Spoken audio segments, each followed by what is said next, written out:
Buenas noches, hermanos. Bendición.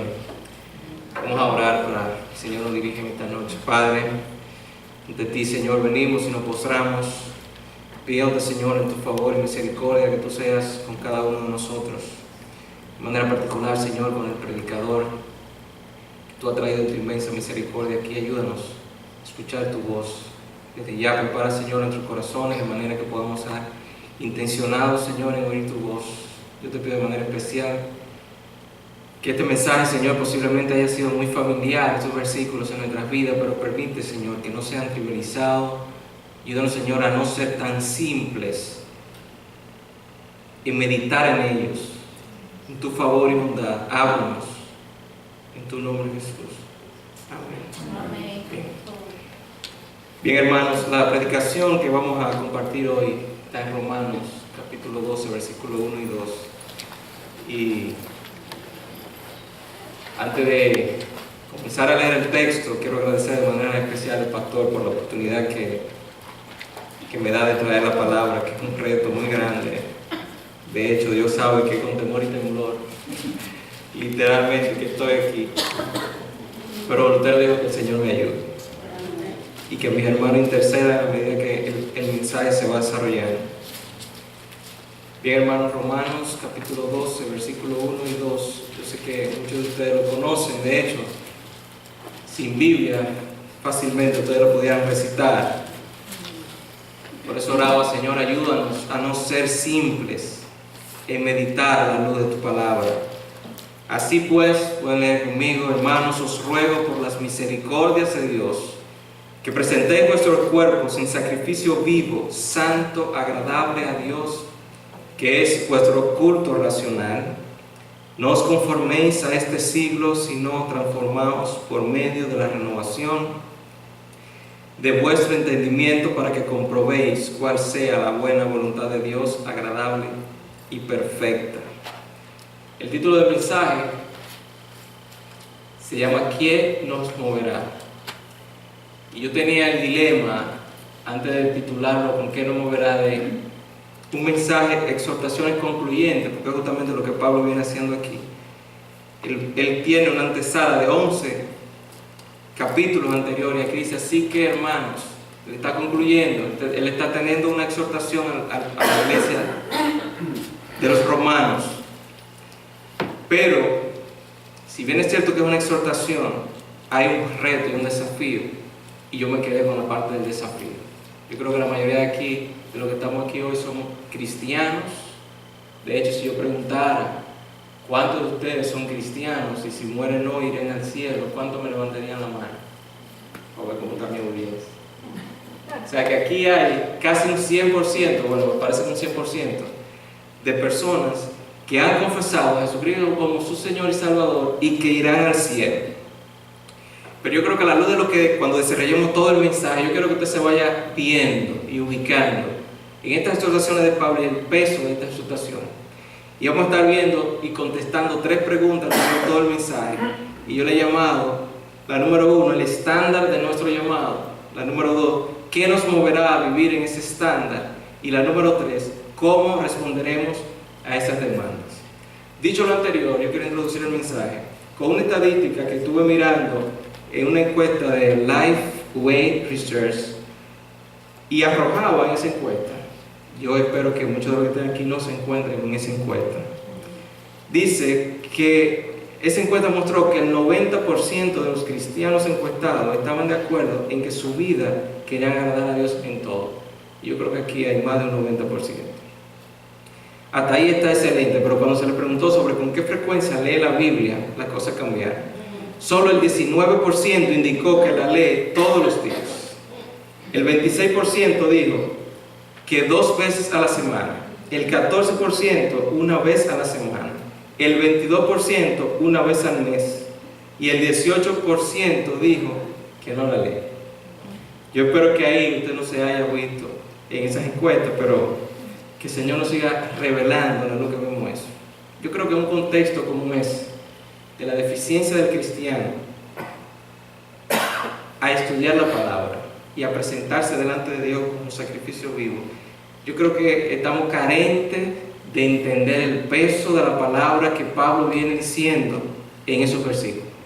Yo creo que a la medida que nosotros podemos entender qué está queriendo comunicar el apóstol Pablo en esos versículos de manera concluyente, después de haber agotado 11 capítulos en Romanos, yo creo que el hecho de no responder subiendo ese índice de lectura y meditación de la palabra, solamente viendo esa área, yo creo que me dice a mí que no hemos estado viendo la perspectiva clara de este versículo o de estos versículos.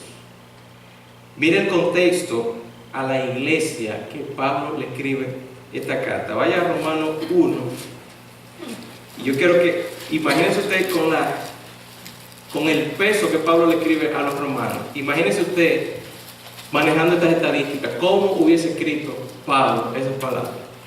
Versículo 8 del capítulo 1. Este es el apóstol hablando de la iglesia de Roma. Primeramente doy gracias a mi Dios mediante Jesucristo con respecto a todos ustedes, de que vuestra fe se divulga por todo el mundo. Esta es una iglesia que está continuamente predicando y compartiendo el evangelio y está continuamente entregándose al Señor. Esta no es una iglesia que tiene el 19% de personas que leen la Biblia. Esta es una iglesia activa y Pablo les reitera estas palabras. Pero volvamos al capítulo 12. Así que, ¿qué significa eso? Esto es una preposición que Pablo lleva de un hilo de ideas y aquí hace un stop y dice, dicho lo anteriormente, así que hermanos, os ruego. Y cuando yo leía esa palabra de os ruego, en el original decía, es alguien que se pone al lado tuyo para ayudarte. Yo creo que Pablo aquí, en ese corazón pastoral que lo distingue, está diciéndole, hermanos, os ruego. Cuando el pastor me hizo el desafío y la invitación a predicar la palabra, él me decía, ha meditado en un mensaje. Y decía, yo creo que este mensaje, si a mí me dijeran ellos, mañana vas a morir, ¿qué mensaje tú le darías a alguien, o a una iglesia, o algo? Yo creo que predicaría exactamente este mensaje.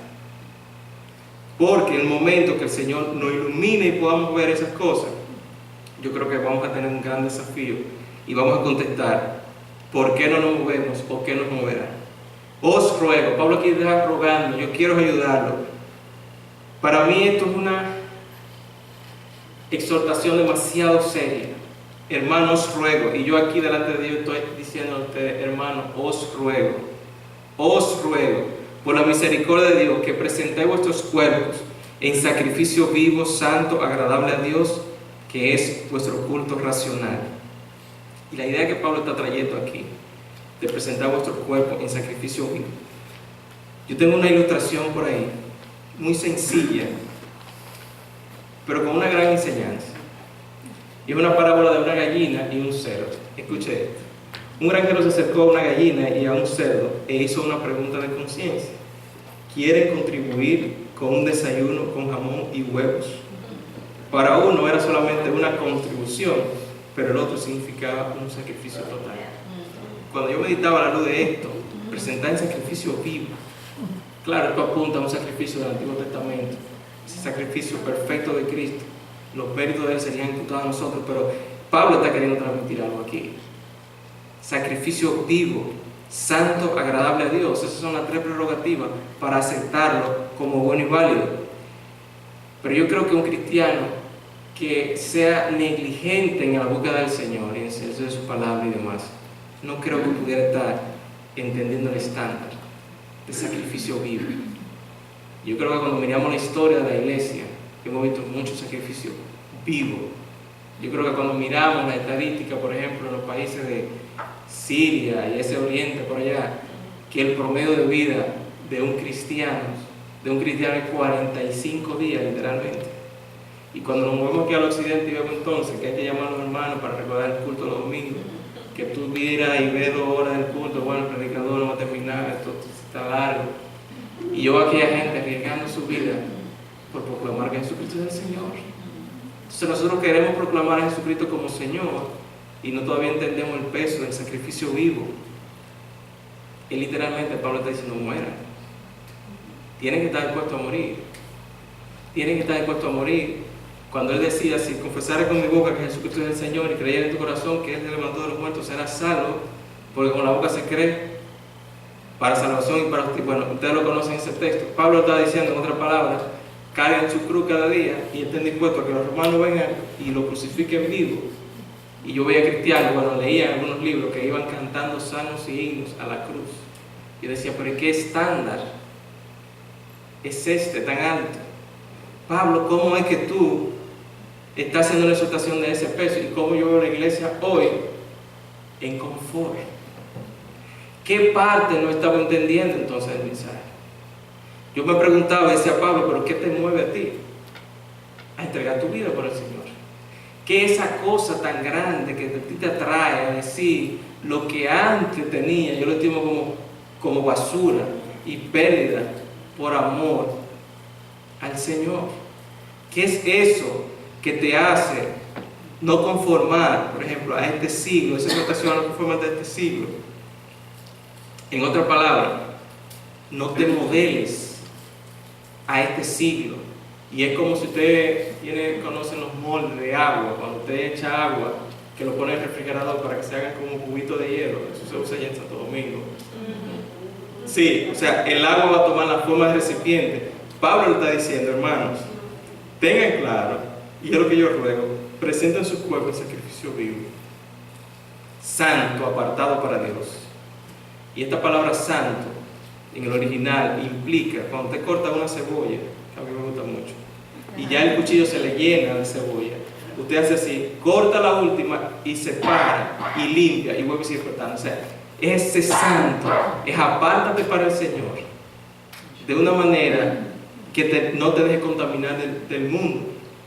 Y ese tipo de sacrificio, ese tipo de presentación al Señor, de una vez para siempre, es el que el Señor quiere, al final de cuentas. No te conformes a este siglo, no te modeles al siglo, sino transformado por medio de la renovación de vuestro entendimiento, para que comprobáis cuál es la buena voluntad de Dios, agradable y perfecta. Sino transformados. Esa palabra en el original es metamorfosis. Tiene que ver con una transformación de un tipo tan radical, de una oruga, como se transforma a una mariposa. Es la misma palabra que usa Lucas, me parece, en la transfiguración de Jesucristo, que resplendió de su interior, la hermosura exteriormente de su gloria en la transfiguración. De la misma manera, la atención del apóstol es que si usted ha sido una persona que ha sido regenerado por Cristo, como levantamos la mano aquí, usted tiene que, de su interior, resplandecer luz exteriormente y brillar en el mundo. No modelarte al mundo, es brillar con una marca distintiva de que usted es un hijo de Dios, que está dispuesto no solamente a negociar los estándares del mundo, no solamente a negociar sus estándares en el trabajo, sino a dar su vida por la verdad de Cristo. Pero yo decía entonces, ¿qué pasa? Que no alcanzamos ese punto. Todavía es un problema. O sea, ya Pablo una y otra vez, la Biblia de Génesis y Apocalipsis nos llama a una santificación, a una entrega total, a no modelar al mundo, a conocer cuál es la buena voluntad de Dios, agradable y perfecta en su palabra. Pero ¿qué es lo que nos falta finalmente? Usted nos ha preguntado. ¿Cómo me paso la vida una y otra vez? Como decía yo a una persona, tú tienes 15 años en el Evangelio, pero es un año repetido 15 veces. Entonces, ¿qué está pasando? Pablo, ¿qué es eso que tú entiendes que te está moviendo a entregar tu vida por completo al Señor? Y yo creo que la respuesta está en el versículo 1. Lo vamos a ver. Hermanos, ruego por las misericordias de Dios. Yo creo que ahí Pablo se detiene y nosotros yo quiero que nos detengamos unos minutos ahí. Por las misericordias de Dios. Pablo ha entendido que la misericordia de Dios a su vida ha sido tan grande que lo menos que él puede hacer es presentarse a Dios en sacrificio vivo, santo, agradable a Dios, que es vuestro culto racional, lo más lógico que puede hacer. Y yo creo que cuando nosotros nos detenemos al pie de la cruz y miramos ese sacrificio y esa misericordia de Dios, debemos decir lo mismo. Ahora, sigo insistiendo en el problema. Posiblemente usted escuche hoy la misericordia de Dios. ¿Pero qué es eso? ¿Cómo yo muevo la misericordia de Dios? Que vino en Cristo y murió en la cruz, sí, pero no seamos simples en meditar.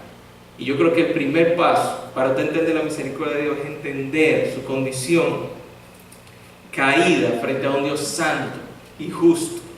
Y yo creo que Pablo no escapa a eso y nos da detalle, primero de la justicia y la santidad de Dios.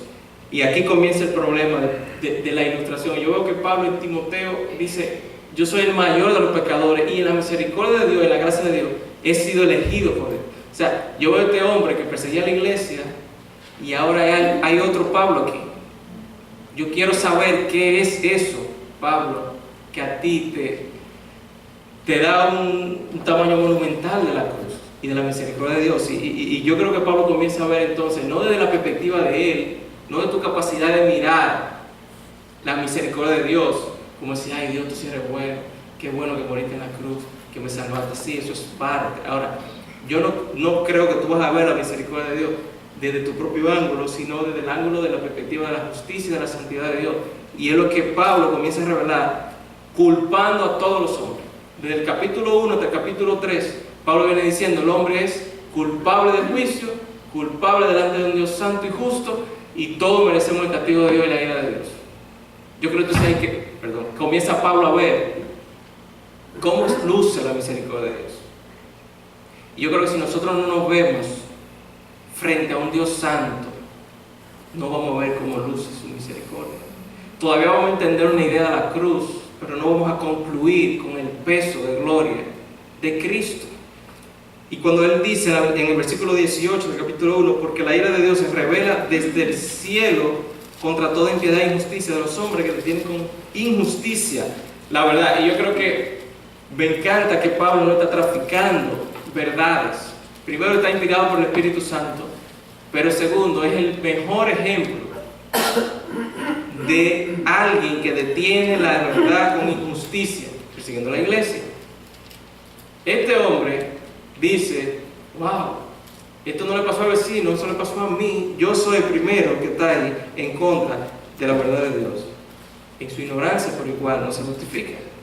Y yo creo que en la medida que nosotros nos vamos viendo, y mire, si usted, como yo decía en otra ocasión, de si usted se siente con una persona tan mala, porque usted se compara con Saddam Hussein, una gente de esa, homicida y demás, dice: no, porque yo al final de cuentas no soy tan malo. Yo creo que hasta que usted tenga esa reserva, posiblemente no va a ver la misericordia de Dios como tan necesaria, porque usted entiende que no es tan malo. Y yo le exhorto a que siga leyendo desde el capítulo 1 al capítulo 3, más adelante no vamos a entrar en todos los detalles, pero yo creo que el Señor da algunas de las razones aquí del por qué Él tiene que condenar a los hombres, y eso habla de su justicia y de su santidad. Versículo 25: ya que cambiaron la verdad de Dios por la mentira, comprando y dando culto al Creador, a la criatura antes que al Creador. Dice: por esto Dios los entregó a pasiones vergonzosas, pues aún sus mujeres cambiaron el uso natural porque es contra naturaleza. Y de igual modo también los hombres, dejando el uso natural de la mujer, se encendieron en lascivia unos con otros, cometiendo hechos vergonzosos. Y sigue hablando de la condición de estos hombres. Como ellos no probaron tener en cuenta a Dios, Dios los entregó a una mente reprobada para hacer cosas que no convienen, estando atestados de toda injusticia, fornicación, perversidad, avaricia, maldad, llenos de envidia, homicidio, contienda y todas esas cosas. Pero, ¿qué pasa entonces? ¿Dónde sigue teniendo el sabor para Pablo de la misericordia de Dios? Romanos 3:23. El Dios justo, el Dios santo, está concluyendo entonces 3:10. Vamos a comenzar ahí, terminamos allá en el 3:23 y 24.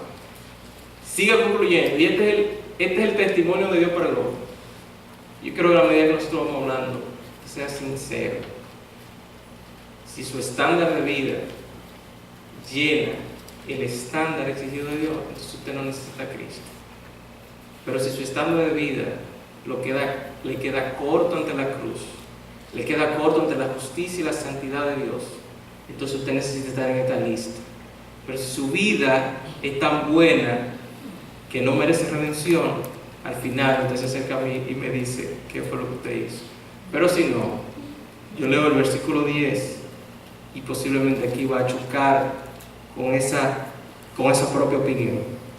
Como está escrito, no hay justo ni aun uno, no hay quien entienda, no hay quien busque a Dios, todos se desviaron, aún se hicieron inútiles, no hay quien haga lo bueno, no hay ni siquiera uno. Versículo 18, no hay temor de Dios delante de sus ojos. Versículo 23, por cuanto todos pecaron y están destituidos de la gloria de Dios. Todos es todo. Destituido de la gloria de Dios, hay enemistad entre el hombre y Dios. El Dios santo, justo, se ha irado contra la humanidad, lo ha condenado y ahora, bajo juicio, da una salida por misericordia que apunta a Cristo, que apunta a la cruz. Y eso es lo que Pablo está diciendo. Yo soy el mayor de los pecadores, pero he visto la gracia en Cristo. Así que, siendo justificado gratuitamente por su gracia, mediante la redención que es en Cristo Jesús, a quien Dios puso como propiciación por medio de la fe en su sangre, para manifestar su justicia a causa de haber pasado por alto en su paciencia los pecados pasados, con la mira de manifestar en este tiempo su justicia, a fin de que Él sea el justo y el que justifica al que es de la fe en Jesús. Me imagino entonces a Pablo meditando en su pecado, meditando en su culpabilidad, y ahora meditando y viendo la gracia y la justificación, y le sigue dedicando el capítulo 4, el 5, el 6 a la justificación por fe, luego pasa a la justificación de Israel por fe, luego sigue el futuro redención de Israel, y comienza entonces aquí, comienza el capítulo 12 con ese así que. Hermanos, ruego por la misericordia de Dios que presentéis vuestros cuerpos en sacrificio vivo. Yo creo que Pablo, si hay algo que le está viendo, es la misericordia de Dios. Pero yo creo que un primer paso debe ser: ¿cuán culpable soy de juicio delante del Dios Santo?